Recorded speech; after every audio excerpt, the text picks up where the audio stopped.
ഇസ്ലാമിക വിശ്വാസപ്രകാരം മനുഷ്യജീവിതത്തിന് ഒരു ലക്ഷ്യമുണ്ട്. സ്രഷ്ടാവിനെ ആരാധിക്കുക എന്നതാണത്. തന്നെ പൊക്കുന്ന ഒരാളാണോ സ്രഷ്ടാവായ ദൈവം എന്ന ചോദ്യത്തിന് പ്രസക്തിയില്ല. കാരണം ഉടമയുടെ താൽപ്പര്യം അടിമയ്ക്ക് ചോദ്യം ചെയ്യാൻ അവകാശമില്ല. ആരാധന എങ്ങനെ വേണമെന്ന് മനുഷ്യർ പഠിപ്പിക്കുന്നത് ദൈവം അയച്ച മഹാത്മാക്കളായ പ്രവാചകന്മാരിലൂടെയാണ്.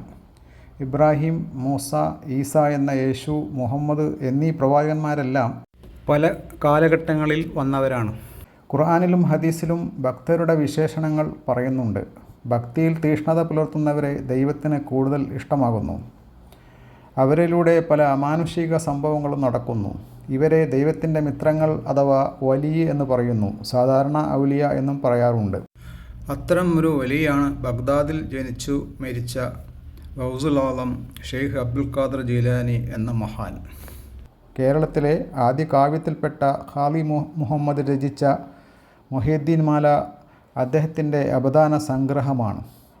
ഖാദിരിയ തരീഖത്ത് എന്ന ആധ്യാത്മിക സരണിയുടെ ഉപജ്ഞാതാവാണ് ഷെയ്ഖ് ജീലാനി. മുഹ്യിദ്ദീൻ റാത്തീബ്, ജലാലിയ റാത്തീബ്, കുതുബിയത്ത് എന്നിവ പാരമ്പര്യ മുസ്ലിങ്ങൾ നടത്തുന്ന ഭക്തിപ്രധാനമായ ആചാരമാണ്. ദൈവിക സ്തോത്രങ്ങൾ ഉരുവിടുന്ന ആത്മീയ സദസ്സുകളാണ് ഉദ്ദേശം. മുസ്ലിം സ്വത്വം നിലനിർത്തുന്നതിലും ഇസ്ലാമിക പ്രചാരണത്തിലും മുസ്ലിങ്ങളുടെ ആധ്യാത്മിക ഉന്നതിക്കും ഇവ സഹായകരമായിട്ടുണ്ട്. സൂഫിയായ ഷെയ്ഖ് ജീലാനി തൻ്റെ മക്കളെയും പേരമക്കളെയും ഇസ്ലാമിക പണ്ഡിതന്മാരാക്കുകയും മതപ്രചാരണത്തിന് വേണ്ടി വിവിധ ദേശങ്ങളിൽ അയക്കുകയും ചെയ്തു. ഷെയ്ഖിൻ്റെ മകനായ അബ്ദുൽ ജബ്ബാർ ഖാദ്രിയുടെ മകനായ നൂർ മുഹമ്മദ് ഖാദ്രിയാണ് ഇത്തരത്തിൽ കേരളത്തിൽ മതപ്രചാരണത്തിന് വന്ന ഒരു മഹാൻ. അങ്ങനെ ബഗ്ദാദിലെ ലോകം ആദരിക്കുന്ന ഷെയ്ഖ് ജീലാനിയുടെ പേരമകൻ നമ്മുടെ കേരളത്തിൽ വന്ന് മതപ്രചാരണം നടത്തി പിന്നീട് ഇവിടെ തന്നെ അന്ത്യവിശ്രമം കൊള്ളുന്നു എന്നത് വിശ്വാസികളെ പുളകം കൊള്ളിക്കുന്ന ഒരു കാര്യം തന്നെ. കേരളത്തിന് ഗ്രീക്ക്, റോമ, ഈജിപ്റ്റ് തുടങ്ങിയ നാടുകളുമായി പൗരാണികമായി തന്നെ ബന്ധമുണ്ടായിരുന്നു. ഇതേ തുടർന്നാണ് പേർഷ്യക്കാരും അറബികളും പ്രവാചകന് മുന്നേ തന്നെ കച്ചവടാർത്ഥം ഇവിടെ വന്നത്.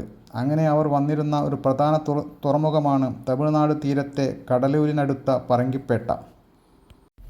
ബഗ്ദാദിൽ അന്ത്യവിശ്രമം കൊള്ളുന്ന ഷെയ്ഖ് അബ്ദുൽ ഖാദർ ജീലാനിയുടെ മകനായ അബ്ദുൽ ജബ്ബാർ ഖാദ്രിയുടെ മകൻ സയ്യിദ് നൂർ മുഹമ്മദ് ഖാദ്രി ബഗ്ദാദി ഹിജ്റ 623 മദ്രാസിനടുത്ത തിരുവല്ലക്കേണി മഹ്മൂദ് ബന്ദർ എന്ന പറങ്കിപ്പേട്ടയിൽ കപ്പലിറങ്ങി.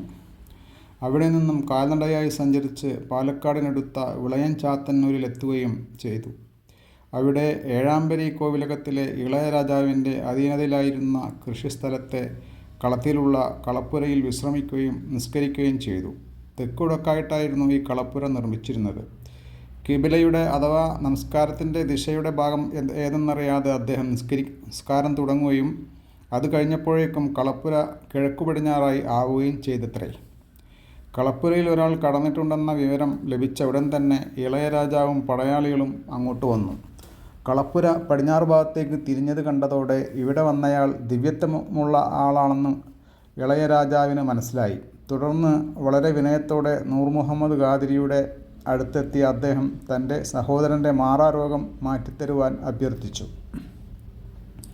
എനിക്ക് സുഖപ്പെടുത്താൻ കഴിയില്ല, ഞാൻ അള്ളാഹുവിനോട് പറയാം എന്ന് പറഞ്ഞ് രാജാവിനെ തിരിച്ചയച്ചു. കൊട്ടാരത്തിലെത്തിയ ഇളയ രാജാവ് കണ്ടത് ശരീരം അനക്കാൻ കഴിയാത്ത കിടപ്പിലായിരുന്ന സഹോദരൻ ഉന്മേഷത്തോടെ തങ്ങളെ എതിരേൽക്കുന്നതാണ്. മാറാരോഗം സുഖപ്പെടുത്തിയ സന്തോഷത്തിൽ ഇളയ രാജാവ് തൻ്റെ കളപ്പുരയും അതിനോടനുബന്ധിച്ചിട്ടുള്ള 6.5 ഏക്കർ സ്ഥലവും നൂർ മുഹമ്മദ് ഖാദ്രിക്ക് നൽകി. കൂടാതെ തൻ്റെ ഭരണപ്രദേശമായ തെന്മല മുതൽ വടമല വരെയും വാളയാർ മുതൽ മങ്കര വരെയും, അതായത് ഇന്നത്തെ പാലക്കാട്, ആലത്തൂർ, ചിറ്റൂർ താലൂക്കുകൾ ഉള്ള സ്ഥലങ്ങളിൽ ഇസ്ലാം മത പ്രബോധനം നടത്താനുള്ള അനുവാദം നൽകുകയുണ്ടായി. ഇളയ രാജാവ് നൽകിയ സ്ഥലത്തെ കളപ്പുര പള്ളിയാക്കുകയും അവിടെ ആരാധന നടത്തുകയും ചെയ്ത നൂർ മുഹമ്മദ് ഖാദ്രി ഈ പള്ളി കേന്ദ്രീകരിച്ച് ഇസ്ലാം മത പ്രബോധനം തുടങ്ങി.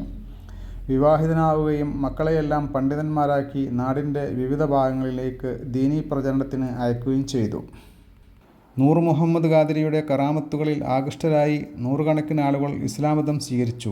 അവർക്കെല്ലാം മതപഠനം നൽകുവാൻ വിളയൻ ചാത്തന്നൂർ പള്ളിയിൽ സൗകര്യമുണ്ടായിരുന്നില്ല.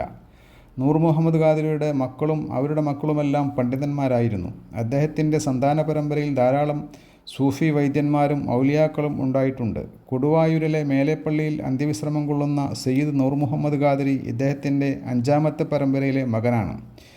ഏറുവാടി അതിരാംപട്ടണത്തിൽ അന്ത്യവിശ്രമം കൊള്ളുന്ന അബ്ദുറഹ്മാൻ ഖാദിരി 7ാമത്തെ സന്താന പരമ്പരയിൽപ്പെട്ട മകനാണ്. തെരുവത്തുപള്ളി, കാളിയാറോഡ് പള്ളി, ആലത്തൂർ പുതിയാറം എന്നിവിടങ്ങളിൽ അന്ത്യവിശ്രമം കൊള്ളുന്ന മഹാന്മാരെല്ലാം നൂർ മുഹമ്മദ് ഖാദിരിയുടെ സന്താന പരമ്പരയിൽപ്പെട്ടവരാണ്. കേരളത്തിലും തമിഴ്നാട്ടിലുമായി ജീവിച്ചിരുന്ന 500ഓളം മഹാന്മാർ ഇദ്ദേഹത്തിൻ്റെ കുടുംബത്തിൽപ്പെട്ടവരായിട്ടുണ്ട്.